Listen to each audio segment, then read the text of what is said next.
Welcome back to our channel. Today I'm going to explain part 2 of Demon Slayer. Get comfortable. Kyogai, angered by Tanjiro's refusal to surrender, begins to attack erratically. He remembers his life as a drum player and composer, but his hobby was rebuked and mocked by others. Angered by the memories, he attacks Tanjiro more aggressively. Still injured, Tanjiro maintains his water breathing and successfully reaches Kyogai, decapitating him. As he fades, he hears Tanjiro acknowledging his blood demon art, but adds that he can't be forgiven for his murders. Kyogai, touched by his words, cries as he dies as if someone had finally recognized his drum playing. He takes Kyogai's blood with a vial, giving the sample to Tamayo's cat, who vanishes. Taking the siblings outside, he discovers Zenitsu, who had been thrown out of the house earlier, being kicked by the rogue demon slayer for protecting Nezuko's box. He reveals he had known all along Tanjiro had been carrying a demon in the box, but perceived him as being so kind, there had to be a reason. Tanjiro defends him and attacks the rogue swordsman. Tanjiro tries to stop the rogue slayer by breaking his ribs, but he fights back, despite the taboo of demon slayers harming one another. Fighting like an animal, the slayer forces Tanjiro to retaliate. Eventually, he headbutts him, causing the boar mask to fall off. Revealing a feminine and delicate face despite the strong and muscular body, the slayer reveals himself as Inosuke Hashibara. He loses consciousness but wakes up later to the others burying the dead in the mansion. Tanjiro's Kasugai Crow then directs them to descend the mountain. Bidding the siblings farewell, the three travel to a house, where an elderly woman inside helps them rest and recover. Inosuke informs them the only reason he entered final selection was to test out his abilities on demons, and Zenitsu asks Tanjiro about his reason for carrying a demon, as Nezuko suddenly exits the box herself. Angered at Tanjiro for having a girl with him all this time, he chases Tanjiro, without allowing him to explain. After recovering fully, Tanjiro's crow informs the trio of their next mission on Mt. Natagumo. They bid the hosts farewell and travel to the mountain. When night falls, however, Zenitsu becomes scared and grows hesitant. They find another demon slayer, but see him suddenly pulled back into the mountain. Inosuke decides to lead and Tanjiro follows. Zenitsu stays put, too afraid to go in. They see the forest covered in spider webs and come across another demon slayer, Murata. He reveals 10 of them were sent to the mountain, but they began to spontaneously kill each other without warning. The three are attacked by the demon slayers, but realize they are being puppeteered by the webs attached to them. They are met by a short, pale demon, demanding they leave his family or mother will kill them. Needing a plan, Inosuke uses his beast breathing to pinpoint the location of a demon. Meanwhile, hearing about the numerous deaths, the demon slayer corps send 2 Hashiras to assist, Ju and Shinobu. Murata stays behind to hold off the controlled demon slayers, while Tanjiro and Inosuke leave, only to come across the rest of them. The puppeteer demon, Mother, is soon threatened by the demon from earlier, Rue, into killing them quicker or face reprimand. Terrified, she uses her puppets more desperately. Tanjiro and Inosuke discover how to stop the webs, but Mother kills them in anger. Enraged, Tanjiro decides to push onwards. They continue their path, but meet Mother's strongest puppet, a large, bladed, headless demon. Working to coordinate their breathing together, Tanjiro and Inosuke successfully kill the demon. Inosuke then throws Tanjiro into the air, where he spots Mother and descends to kill her. Initially scared, she realizes she would be freed from the abuse she has been suffering and surrenders. Seeing this, Tanjiro opts to use the gentlest water breathing form, which gives her peace.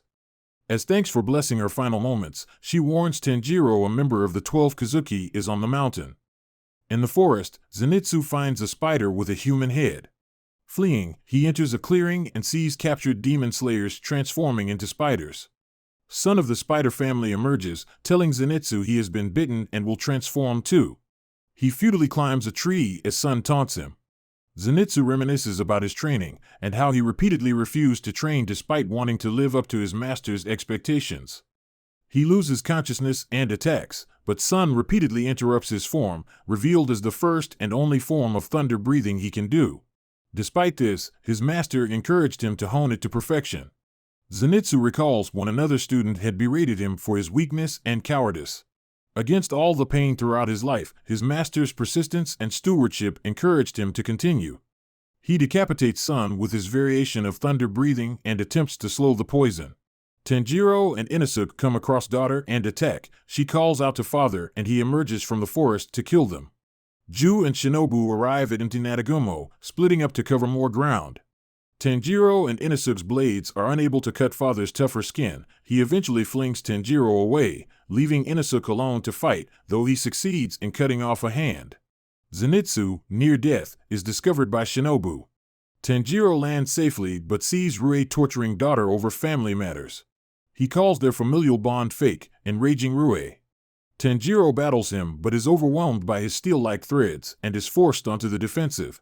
Rue, angered by his words and Tanjiro's refusal to back down, threatens to kill him slowly. Inosuke is soon overpowered by father and is severely wounded. His swords break attempting to cut father's neck. Grabbed by the head, he is slowly crushed when Ju arrives to rescue him. When father retaliates, the Hashira kills him instantly. Tanjiro tries a frontal attack against Rue, but his sword is sliced by an incoming thread. Impressed by Ju, Inosuke challenges him but is denied. Shinobu gives Zenitsu an antidote, while the others are tended to by Kikuchi, trained assistants to the demon slayers. Barely dodging Rue's attack, Tanjiro's face is slashed. Overwhelmed, Nezuko enters the battle to save him. Seeing their bond, Rue declares her his new sister, rejecting daughter. Revealing he is lower 5 of the 12 Kozuki, he takes Nezuko and restrains her in threads. He taunts Tanjiro into beheading him, who fails to cut his skin. Using water breathing's last form, he successfully cuts the threads, but Rue strengthens new ones with blood. Using his blood demon art, he traps Tanjiro in a cage of threads. Near death, he remembers his father, recalling how he would annually perform a night-long dance in frigid weather, using a special breathing style. Using the style, Hinakami Kagura, he destroys the cage and overwhelms Rue, forced on the defensive. When he sends more threads, Nezuko uses her own blood demon art, igniting her blood to burn them away. Using Nezuko's blood on his sword, Tanjiro beheads Rue. An exhausted Tanjiro tries to reach Nezuko but discovers Rue had beheaded himself to avoid death. He prepares to kill Tanjiro once more but is stopped by Ju. Despite using his strongest threads, he is defeated by Ju's form of water breathing. The daughter flees the forest, reminiscing on when she was found by Rue and asked to be his sister. He had recruited others into his family, assigning them different roles. However, his abuse caused conflict and pain among them. One night, one of the daughter's sisters attempted to escape but was found and killed by Rue. The daughter encounters Murata and ensnares him in an acidic cocoon. She is then met by Shinobu, who initially wants to befriend her, but only after ruthlessly punishing her for murdering the demon slayers. Disturbed, she fights back but is outclassed by Shinobu's superior speed. Unable to behead demons, she wields a special sword laced with wisteria-based poison. She kills her daughter and frees Murata. As Rue's head falls, he sees Tanjiro hugging Nezuko and remembers he created his family to feel a familial bond. Rue recalls his past. Having a frail, weak body, he was confined indoors at all times. He was found by Muzan, who pitied and transformed him. His parents discovered he had devoured someone and tried to kill him. Rue kills them both, but it is only afterward that he realized they truly loved him. However, Muzan pushed the contrary, driving him to be cold and ruthless. He crawls to Tanjiro, who comforts him after sensing his grief. Reunited with his parents in hell, they forgive Rue, causing him to break down in tears. Ju scolds Tanjiro for showing demons pity, but he defends them as hopeless, tragic creatures. Ju then remembers the siblings from before and defends them from Shinobu. While she and Ju clash, Tanjiro flees with Nezuko but faces a girl trying to kill her. She knocks him unconscious but fails to kill her. A Kasugai crow then announces that Tanjiro and Nezuko are to be taken to the Demon Slayer headquarters, while Inosuke and Zenitsu are taken as well to recover. Later, Tanjiro awakens to find himself in front of the Hashira. Tanjiro is trialed by the Hashira, the strongest of the Demon Slayer Corps, for carrying Nezuko. They discuss amongst themselves whether he should be executed, alongside Ju who defended him, but Shinobu tells them not to be hasty. Tanjiro explains Nezuko's situation, which they discredit, claiming it to be his bias. They are joined by the harsh and aggressive Sanemi Shinazugawa, who stabs Nezuko through her box, causing an altercation between him and Tanjiro. Entering the scene, their revered master, Kagaya Ubuyashiki, informs them he has sanctioned Tanjiro's situation. When the Hashira still disagrees, he reveals a letter from Urokodaki, the former water Hashira, explaining that Nezuko is fully capable of resisting humans and he, Ju, and Tanjiro would kill themselves should it happen. Kagaya reveals that Tanjiro has also met Muzan Kibutsuji and that he was directly targeted by demons sent by him. Though the Hashira realizes his importance, Sanemi nonetheless still objects to housing a demon and aims to prove Nezuko can't be trusted. He slices his forearm, stabs Nezuko twice more, and taunts her with his blood. She emerges from her box and stares at him, salivating.